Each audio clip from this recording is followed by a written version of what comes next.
वैभव नाईक आणि त्यांची पत्नी स्नेहा नाईक यांची सकाळी 11 वाजता एसीबी चौकशी होणार आहे।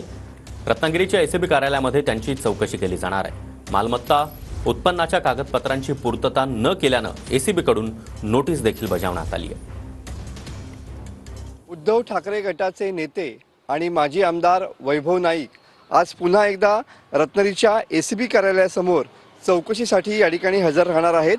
लोकप्रतिनिधी असताना त्यांच्या कालावधीमध्ये मालमत्ता उत्पन्न आणि त्या संदर्भातील खर्चाची माहिती मागून सादर केली जाईल असा जबाब त्यावेळेला वैभव नाईक यांनी नोंदवलेला होता। मात्र त्या कागदपत्रांची पूर्तता न झाल्यानं एसीबी कार्यालयानं पुन्हा एकदा या संदर्भातील नोटीस वैभव नाईक आणि त्यांच्या कुटुंबियाला पाठवली होती।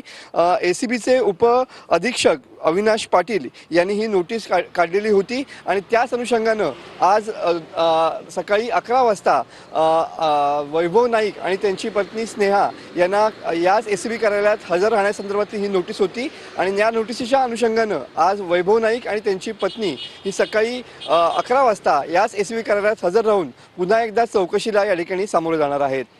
कॅमेरामॅन समित गजनेसह मी मनोज डेले, TV9 मराठी, रत्नागिरी।